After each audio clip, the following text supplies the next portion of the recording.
Hello and welcome to West Virginia Press Insight. I'm Tom Hunter. And I'm Betsy DeBoer.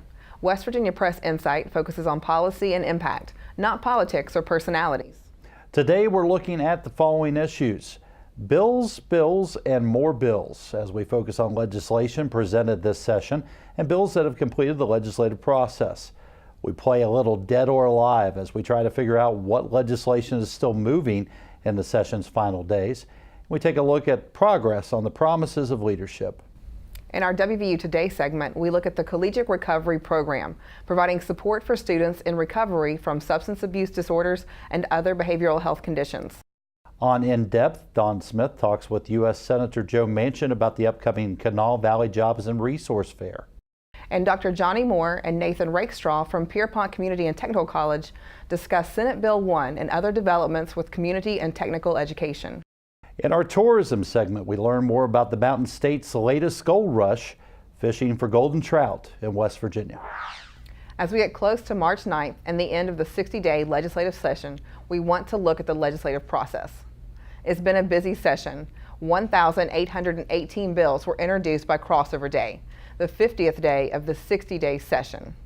676 bills in the Senate and 1,142 bills in the House of Delegates. In 2018, there was only a total of 1,778 bills introduced for the entire session.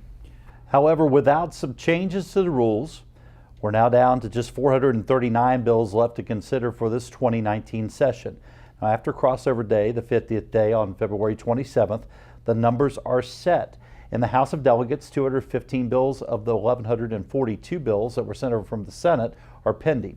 In the Senate, 224 of the 676 bills that were sent over from the House are pending action. As of crossover day, 43 bills, 16 from the House and 27 from the Senate, had completed the legislative process. Of those 43 bills, the governor has signed 17. Now let's look at a few of the bills the governor has taken action on. Senate Bill 17, introduced by Senators Trump and Boso, adds the option of a psychological study and diagnosis for probation. Senate Bill 18, introduced by Senator Trump, addresses crimes against the peace at the state capitol. This bill makes it a crime to willfully disrupt governmental processes at the state capitol. If any person willfully interrupts or molests the orderly and peaceful process of any department, division, agency, or branch of state government, or of its political subdivisions, he or she is guilty of a misdemeanor. If convicted, the person faces a $100 fine or 6 months, or both fined and confined. However, state government is not allowed to use this law if an assembly is a peaceable, lawful, and orderly manner for a redress of grievances. Betsy, that bill was effective from passage on February 13th, and it seems intent on keeping the final days of the 2019 legislative session orderly. Now, another bill effective from passage was House Bill 2191, sponsored by delegates Westfall, Espinosa, and Barrett, relating generally to limited video lottery. The purpose of this bill was to allow operators to be licensed as retailers in up to 10 locations. It also increased the maximum bet permitted for limited video lottery terminals and fixed the state share of gross profits from limited video lottery revenues at 50%, beginning July 1, 2019. House Bill 2446, the Blue Alert Plan, goes into effect May 14th. This legislation, sponsored by delegates Holland, Steele, and Mant, establishes the Blue Alert Program to help locate a law enforcement officer who has disappeared in the line of duty. The bill, styled after the existing Amber Alert Program, would also be used in locating suspects who kill or inflict injury upon a law enforcement officer and remain at large. House Bill 2462, allowing corrections officers to carry weapons, goes into effect May 12th. Sponsored by delegates Holland, Canestraro, Kelly, Foster, Fast, Harshberger, and Mant. The bill allows Commissioner of the Division of Corrections and Rehabilitation to authorize correctional employees to carry firearms. Now, Tom, I doubt many people knew that in terms of state code, a correctional officer employed is not considered a law enforcement officer. It's not always easy to tell the topic of a bill. Senate Bill 119, sponsored by Senators Trump and Boso, is identified only as specifying documents not subject to discovery in certain legal proceedings. That bill says certain documents prepared by or on behalf of a healthcare provider are confidential and privileged. The bill addresses documents for the purpose of improving the quality, delivery, or efficiency of healthcare, or for the purpose of credentialing or reviewing healthcare providers. These documents would not be subject to discovery in a civil action or administrative proceeding. Many of the bills already signed are formalities to correct procedural issues. Others repeal legislative rules no longer authorized or obsolete. Some deal with handling funds remaining in accounts. Understanding and tracking bills isn't always easy. Remember, you can get information on bills and track their progress. Visit the wvlegislature.gov website and look for bill status. You can search bills by topic, sponsor, subject, and several other methods. You can also set up your own bill tracking plan to follow legislation important to you. Visit wvlegislature.gov and look for bill status or bill tracking. As the legislative session draws nearer to its March 9th conclusion, West Virginia Press Insight wants to remind everyone where we started and monitor the progress. Well, here's a quick look at the promises made by leaders as noted by West Virginia's newspapers.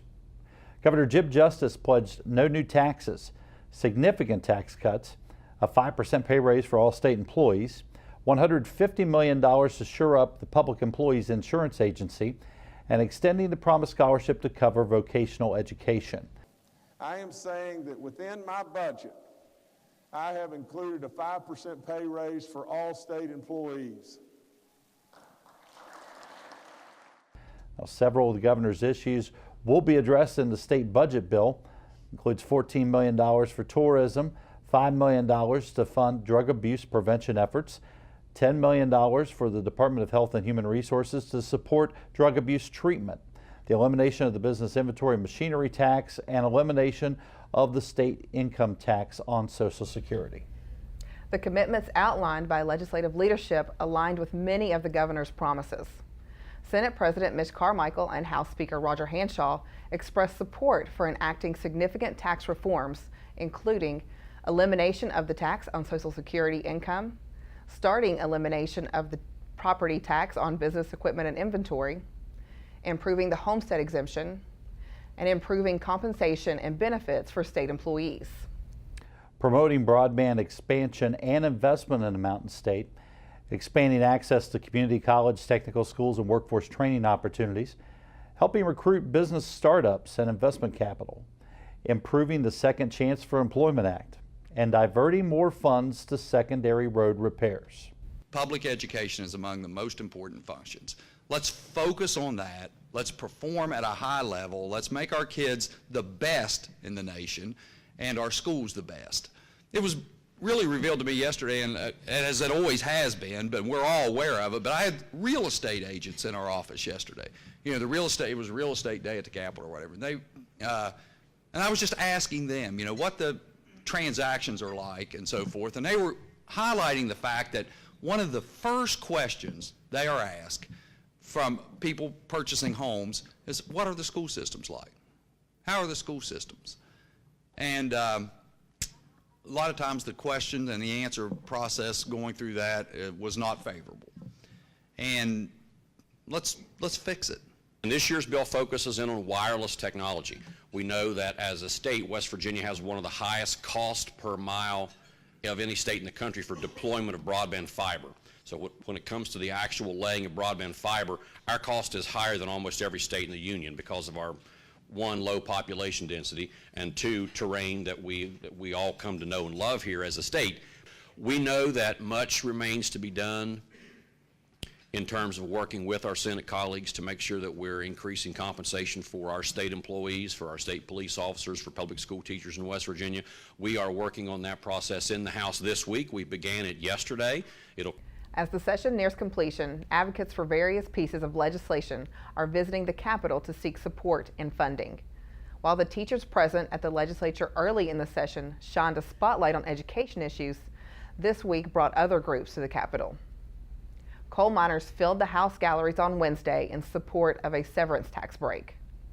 Representatives of the West Virginia Aging Network providers and AARP West Virginia also held a press conference at the Capitol this week to generate support for more funding for home and community-based services to support older West Virginians. Betsy, it will be very interesting to see how these final days play out, particularly as it relates to requests for the state budget. With the legislative session ending March 9, we thought it would be a good time to play Legislative Dead or Alive. It's difficult to keep track of which bills have survived the crossover day deadline. As Stephen Allen Adams reported in the Parkersburg News and Sentinel, the 50th day of the session is crossover day, when bills must be passed and sent to the other body. Bills that don't get passed off by crossover day are considered dead.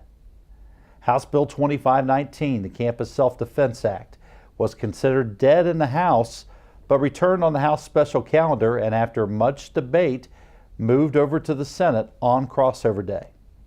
2 House bills had to be discharged from committee to get floor consideration. The process goes against the normal committee recommendation process for consideration. One of the bills that passed with overwhelming support was House Bill 2079, removing certain limitations on medical cannabis growers, processors, and dispensary licenses. The bill passed 84-16 and now goes to the Senate. Now let's check your knowledge on some random bills that have moved through the session. We will name a bill and give you a second to think before giving you the answer on its status. Okay, Tom, I'll start. Senate Bill 451, Comprehensive Education Reform, dead or alive? It's dead. After a controversial life with the Committee of the Whole, the bill passed the Senate and was sent to the House. Amended and sent back to the Senate, approved in the Senate, sent back to the House for the House to concur, where it was postponed indefinitely. However, parts of Senate Bill 451 remain alive in other bills. House Bill 2031, permitting people who have been issued state licenses to carry concealed deadly weapons to carry those weapons on the grounds of the state capitol complex. Dead or alive? That bill is dead in House Judiciary.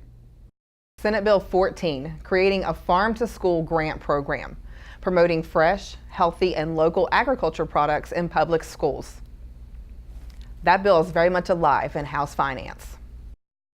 House Bill 2036, permitting vehicles displaying disabled veterans special registration plates to park in handicapped spots. That bill is alive and it has completed the legislative process. House Bill 2077, prohibiting smoking in a vehicle when a child under the age of 8 is present. That bill is dead in House Judiciary. Senate Bill 66, prohibiting certain misleading lawsuit advertising practices for the protection of patients. That bill is alive in House Judiciary. Senate Bill 76, creating an emergency text system for children, a cell phone text version of 911. That bill is dead in Senate Government Organization. House Bill 2497. This relates to the whistleblower law, extending protections under the state's whistleblower law. That bill is alive in Senate Judiciary. Senate Bill 85, relating to the drug testing of legislators, testing to ensure members of the legislature are drug-free. And that bill is dead in Senate Judiciary. Senate Bill 138, prohibiting civil rights violations based on gender identity or sexual orientation. That bill has died. It died in Senate Judiciary Committee.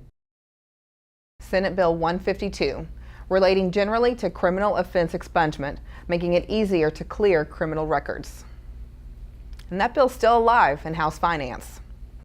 Senate Bill 285. Now this relates to the sale of homemade food items to regulate sale and distribution of homemade food.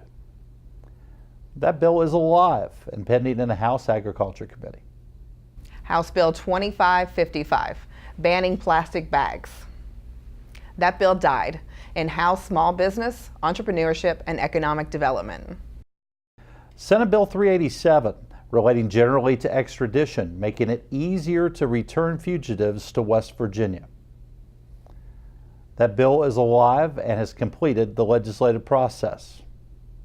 House Bill 2632, the Tim Tebow Act, letting homeschool and private parochial or church school kids participate in public school extracurricular activities. That bill is dead. It died in House Education. House Bill 2331 relating to legalizing cannabis production, sales, and adult consumption. That bill died in Health and Human Resources. And finally, House Bill 2538, providing banking services for medical cannabis. That bill is very much alive in Senate Judiciary.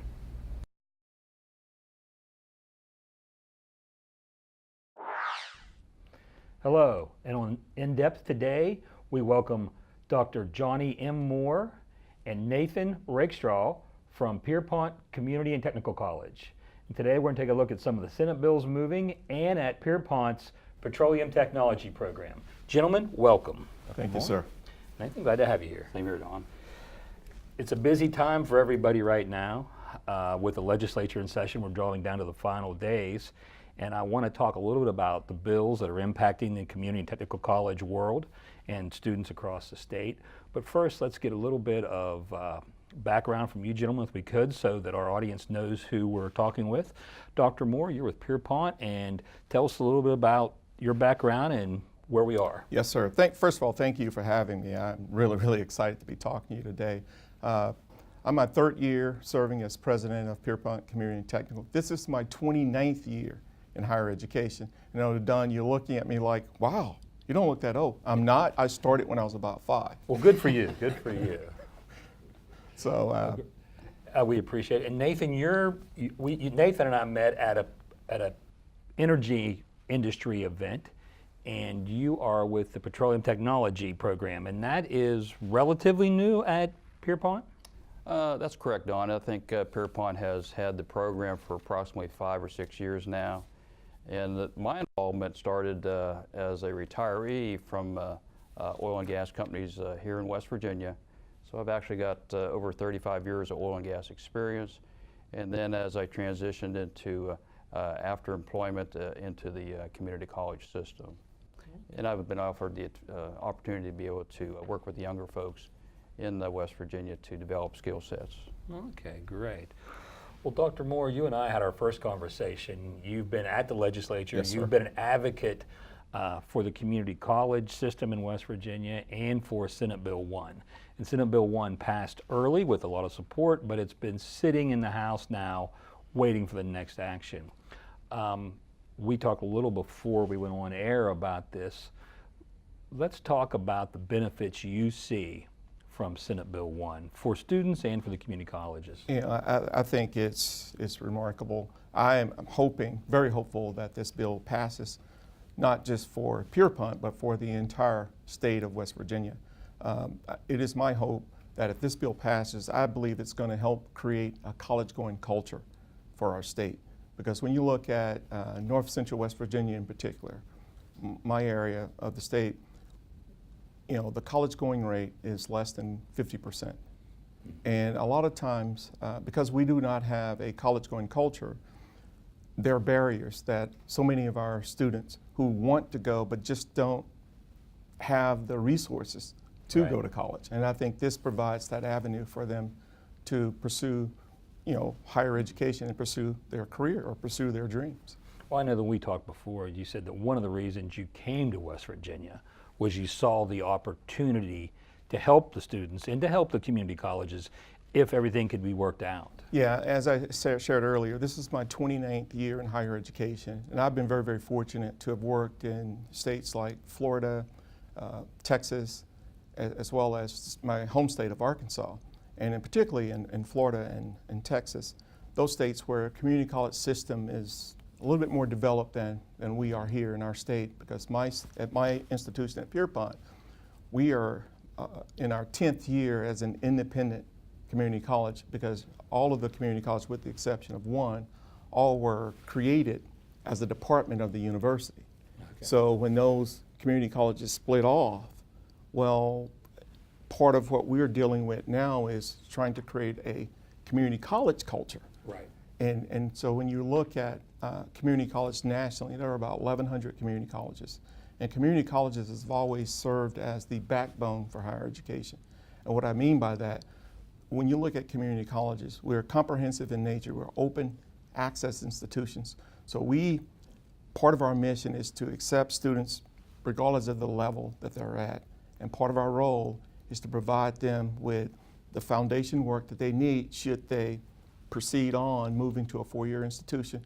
That's part of our mission. The second part is to provide opportunities for students to have direct access to employment and careers, whether it be a certificate, certification, or a two-year degree. And then the third part of our mission is to provide opportunities for students, for individuals, for continuing education. So I see education as just continuing as we progress our way through. And community colleges in this bill, I think, will provide us an avenue or vehicle for we as a state can be even more competitive with the surrounding states by providing opportunities for people to pursue their dreams. Well, I know we'll pull Nathan in a moment to talk about his particular area, the petroleum industry, and how the requirements are changing and the blurring between what we used to consider a white-collar job or Right. a blue-collar job. But your comment on the culture in West Virginia, and certainly our four-year institutions, our community colleges, and our legislature, and parents are hoping that our kids go to college.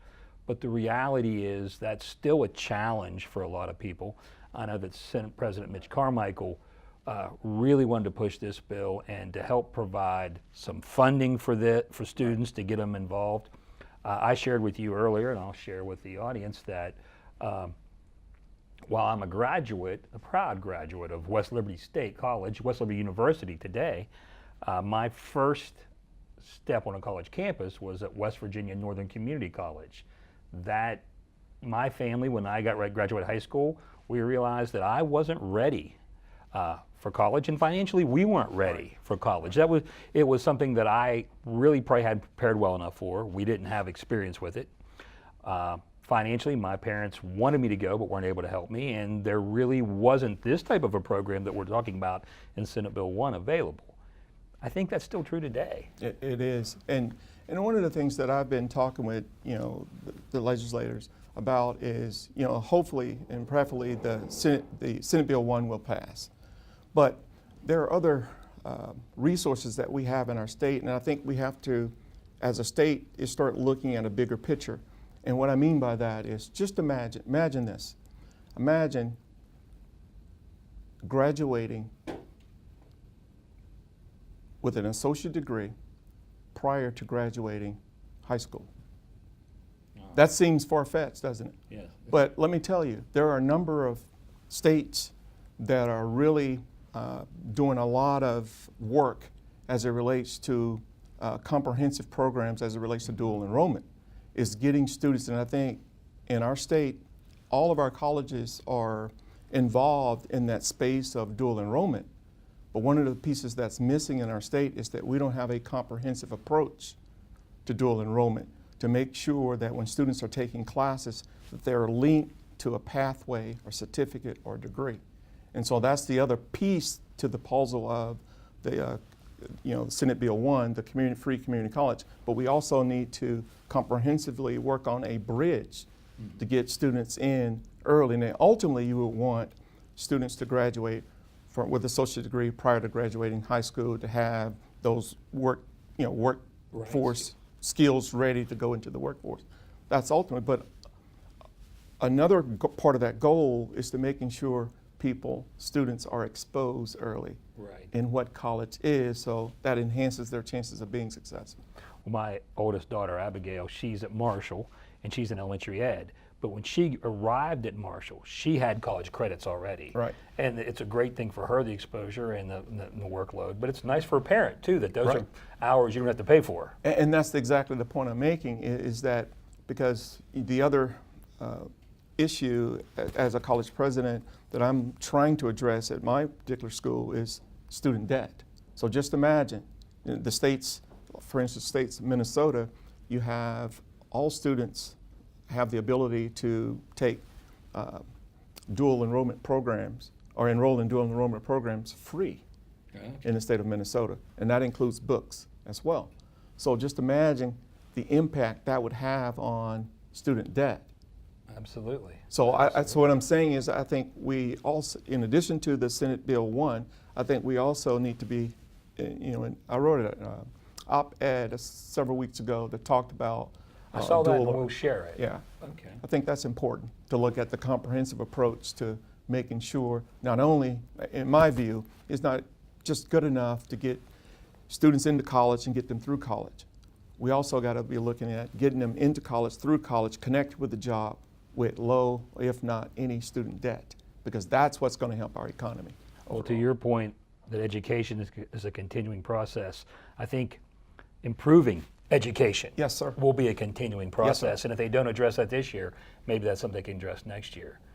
Nathan, your project, there's probably no greater, when we hear businesses and leaders talk, no greater hope for employment and careers in West Virginia than the petroleum industry right now. The natural gas, especially, is an area.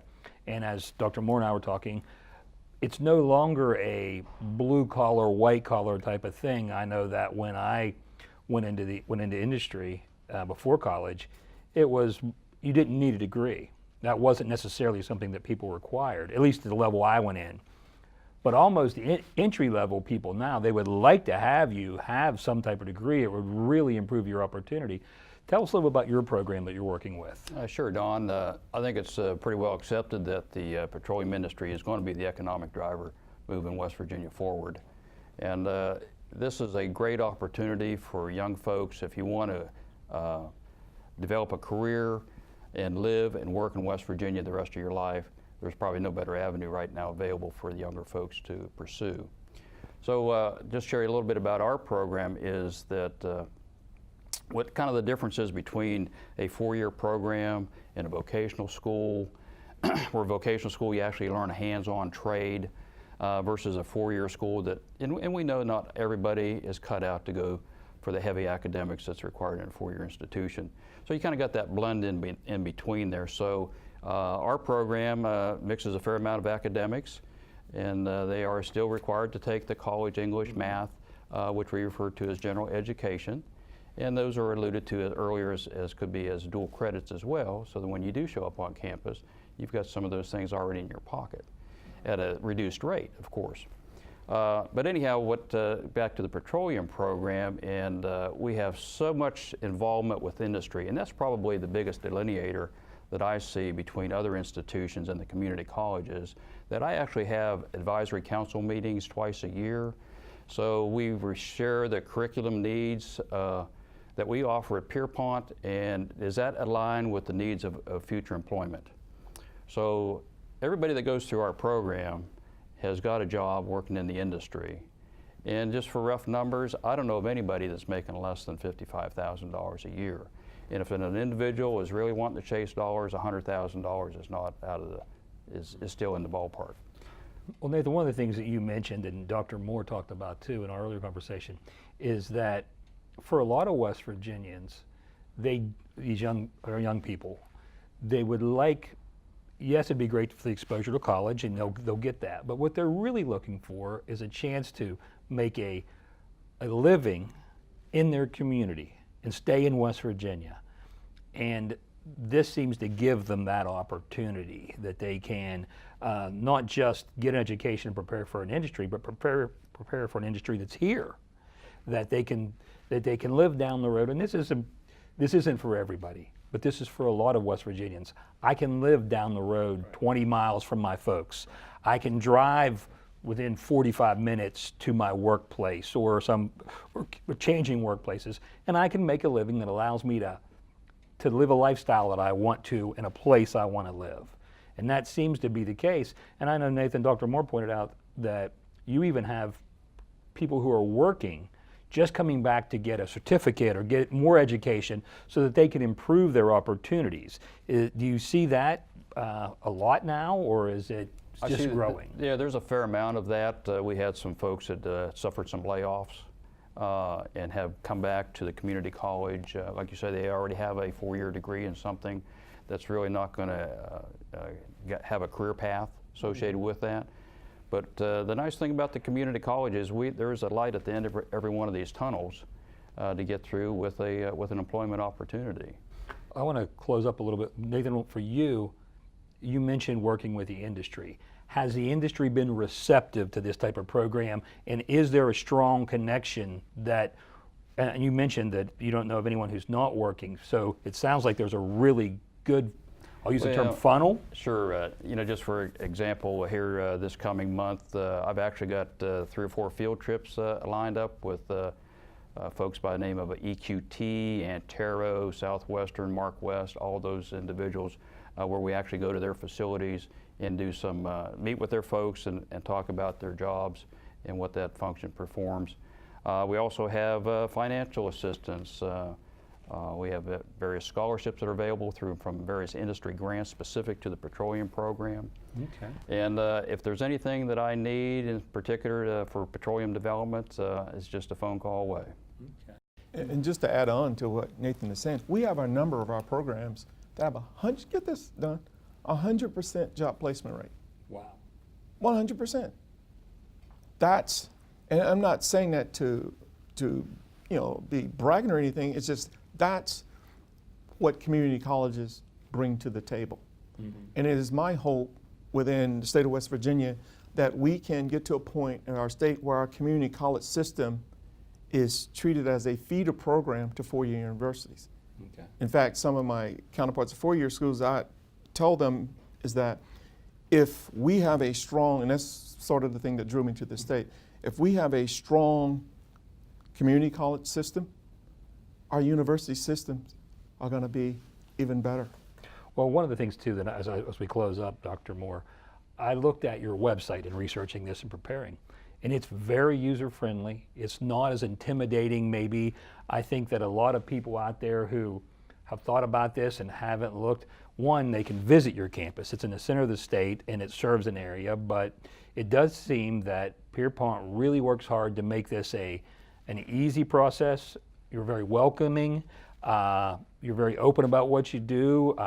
Everything is outlined and you can really get on, and someone can sit down with their parents or with their wife or their spouse, their husband, and really say, this could help us if we want to make this. And with Senate Bill 1, it might even be easier. Yes, sir. And that's, this is my third year serving as president.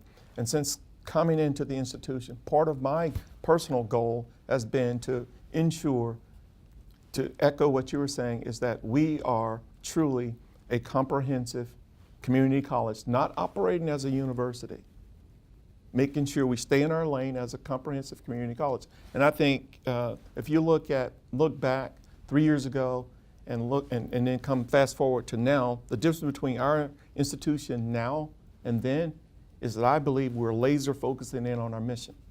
And that is to provide educational opportunities for absolutely anyone that comes on our doorstep. And these students don't have the trauma of, and these families, of packing up a child who hasn't really been away and isn't prepared and driving them to a large campus that they're maybe not ready for and leaving them there and coming back, and everyone's worried and maybe the chance of success isn't as great. This is different at Pierpont, correct? Yes, sir. Okay, and that's what we set out to do. And again, my goal is for us to grow, but we also want to grow the university systems as well, because when we all grow, we all benefit. Right. And that's the goal.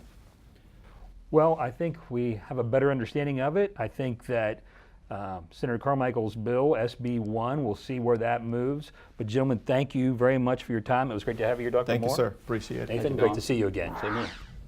Hi, Don Smith with West Virginia Press Insight, and today we're talking with U.S. Senator Joe Manchin about the upcoming Kanawha Valley Jobs and Resource Fair. Senator, welcome. Glad to have you here, Good sir. to be with you, Don. How are you? Great, great. Senator, this is there have been many of these you've been involved with. This is a great project for us. It's about a month away now. It's March 22nd on a Friday. Tell us a little bit about why you're doing this, what you hope to achieve. Well, first of all, as you go around the state of West Virginia, you hear people say, well, we had to leave the state, or our children had to leave the state, or someone in their family had to leave to find a job. And I kept thinking, we've got a lot of good jobs in West Virginia, and sometimes we don't do a good job of connecting the dots. So if I could bring people together, a lot of people, generations before us, didn't change jobs that often. They had a good job, they stayed with it. Now that's not the case. So a lot of people are intimidated about, where do I go? How do I find? And if they go and find, well, I heard so-and-so's hiring, Right. And they take off and they'll go visit that one person. And they might not be the right fit, and they get discouraged. So I'm thinking if we could bring people together. So we started this 2 years ago. Okay. This is our 37th one, Don, 37th job fair. We've had over 100 vendors. I mean, when I say vendors, 100 employers looking to employ somebody. They weren't coming just to come fill up space. They wanted to find a good employee. So that's 100 jobs if everyone just hired one person. We're going to have over 150 employers Employers from across the employers state. looking for employees from all over the state. We'll have large corporations, we'll have tech companies, we'll have small companies, we'll have government entities, we'll have the military. You name it, we'll have it. Now, also what happens, Don, is that some people have never filled a resume before. Right. And they're, well, I don't have a resume, what do I do? Come to our job fair. We'll have people there to help you fill a resume. I saw that, Senator, with a couple of things I noticed with this. You do the resumes. You even have a photographer there. We'll have a photographer there because you need that. You need the ID, and you have to be able to show on your resume. We'll do all that for them. Wow. And this isn't just, I think some people get intimidated by the whole process. Yeah. This isn't just for college grads, high school grads. And these jobs aren't all high tech. They're jobs across the scope. There'll be, as we call traditional and non-traditional. Okay. A traditional would be someone coming from college stepping right into the job, looking for the first job, a good job. Non-traditional, someone's been in the job market. They've had a job, like to have a better job. They're tired, burned out the one they've had. They want to improve their skills. Or there might be someone who's been retired that wants to get back in to the job market on a certain limited basis. This will have everything for everybody. There'll be something there for everybody. They won't be intimidated, will be helpful. We have people come in and say, listen, I don't think I have the job skills. I don't have the skill sets. Right. We'll help you get those skill sets. We'll get you into where the Community Technical College, advanced training, adult training. Somehow we can help you without breaking the bank. And with 150 employers, you're going to have the scale of job opportunities and the background needed and the locations are going to be incredible. So you might not know of something that's going to be coming in Boone County or Marshall County or Jefferson, but these employers will be there to explain that and what their needs are. Yeah, we need to make sure that people understand. A person looking for a job doesn't know what the pay scale is of that job, Right. depending on how much experience or skill set you might have, what the benefit packages are, what the working conditions are. These are things, these questions can be answered. And they're going to look at, and you have employers looking for that right fit. So you can spend an hour or two. We're going to be from 11 o'clock to 3 p.m.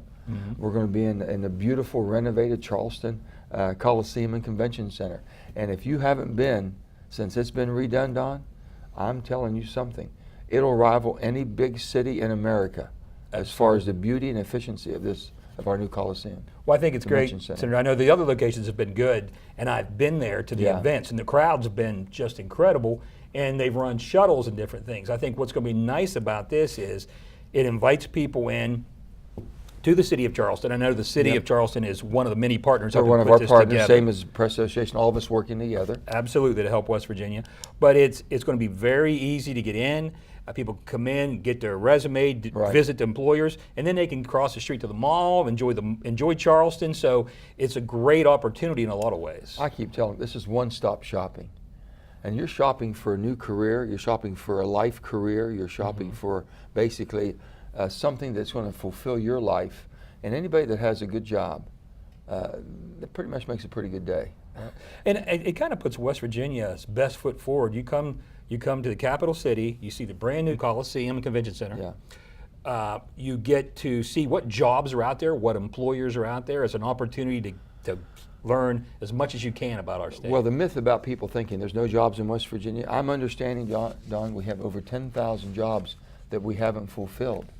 We haven't found the right match of an employee or a person wanting to work in a job that's needed. Right. An employer that needs somebody to fill that job. We're just connecting these dots.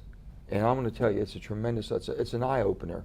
And I always enjoy being there because I get a chance to talk to them. I says, how's it going? Oh, it's wonderful.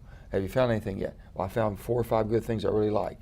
I found people that have gotten jobs and says, I'm on my way now. I got a new career. And people just look and see what the market's like. It's like going shopping. I'm doing okay. I've got a job now. Is there anything better out there? Is there something that fulfills me more? And you know, Senator, part of that is, I think with this, it's hope. Hope that there's an opportunity for something else. If I don't like what I have, I can change. If I don't know what I need, there's someone who will help me learn. Here's the other thing, Don. You might have people that don't have, for whatever reason, did not finish high school. Right. Doesn't have a GED. This is a place we can help you with that. We're going to help tie everything together so the person can have the skill sets they're going to need to better improve their life. And that's it in a nutshell. And we just got to keep working hard and letting people know. You can stay in West Virginia. You can have a good living and a good life in West Virginia, but you need to know where those opportunities are.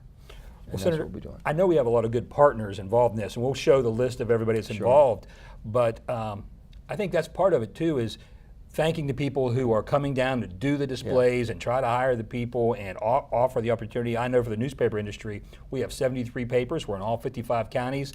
They're white-collar jobs, and we have turnover, and we need these people. So these other companies are the same way, so there's opportunity for everybody. Well, I think people will be surprised, but if you've never been to a job fair,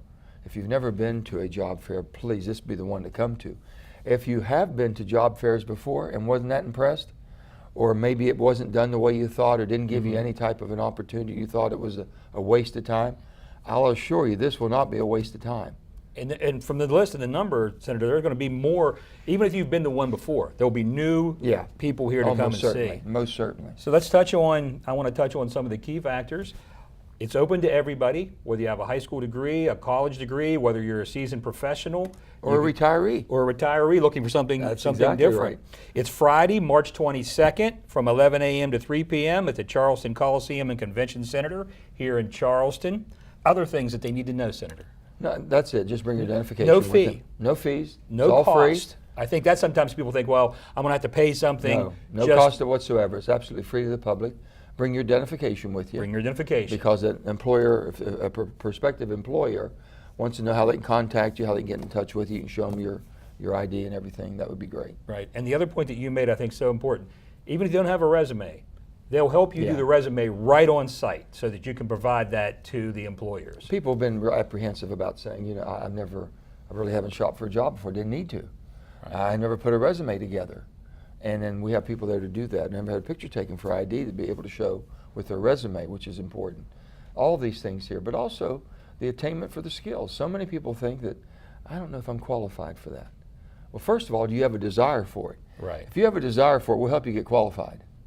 That's it in a nutshell. So if you have a desire to improve or something you want to do, even if you don't think you have the skill sets, let us try to connect that as far as the education that you're going to need or the additional help to get the skill sets. Because it'll be not only a game changer, it's a life changer.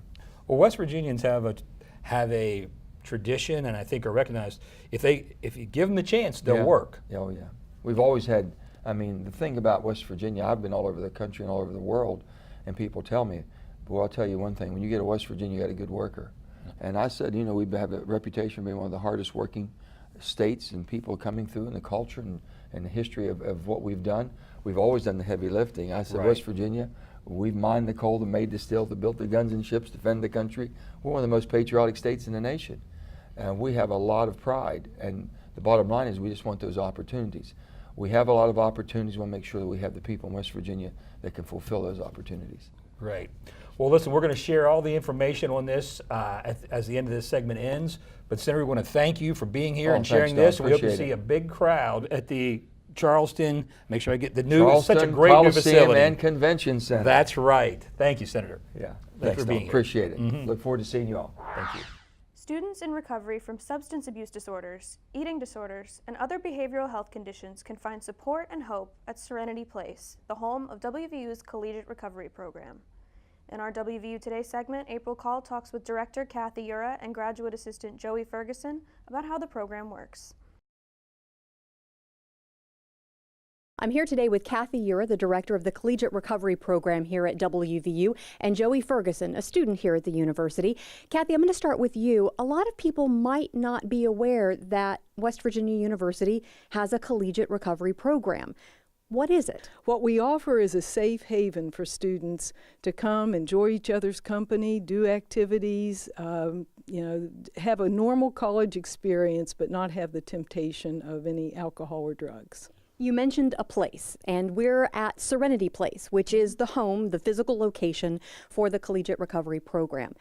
Why is it so important that there is a physical place for students to come? Students come here, they can find that they can get away from their apartment or their roommate or whomever that might not have the same issues, and they can come here and enjoy activities on a daily basis, and we try to help them find different activities that will help support their recovery and just healthy living. Joey, tell me a little bit about what your experience has been with the program and how it's helped you. Well, I came to WVU and my addiction was already progressing, and eventually I had to get to the point where I had to drop out to take care, to get the treatment that I needed. So I went to rehab. 9 months into my recovery, I made the decision to come back to WVU and finish my degree, and I did that. And that was at a time when WVU did not have a collegiate recovery program. Now that we do have one, I want to be here so that I can help students that are going through that time that I remember, and I want to be here to answer their questions and help them get started on their recovery. So what would you say to one of your fellow students who's thinking, hey, maybe this is the place for me? I would just say stop by, come meet Kathy, come give us a few minutes of your time, tell us what you're going through. I think that anybody that's struggling with addiction can also have an amazing life if they, get involved in recovery.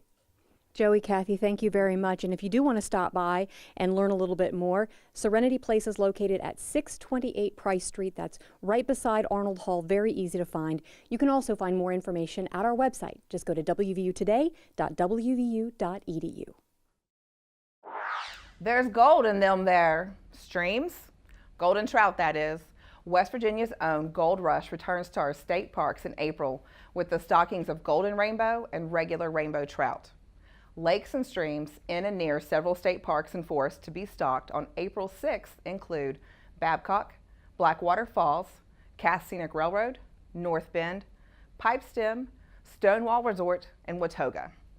Other parks and forests receiving Gold Rush stockings during the week include Cedar Creek, Chief Logan, Cooper's Rock, Little Beaver, Seneca, and Tomlinson Run. All anglers 15 and older need to have a West Virginia fishing license with a current trout stamp and a valid form of ID while fishing. You can buy a fishing license online at wvfish.com. The full list of stockings is available at wvgoldrush.com. Many offer special programs to make your trip even more exciting.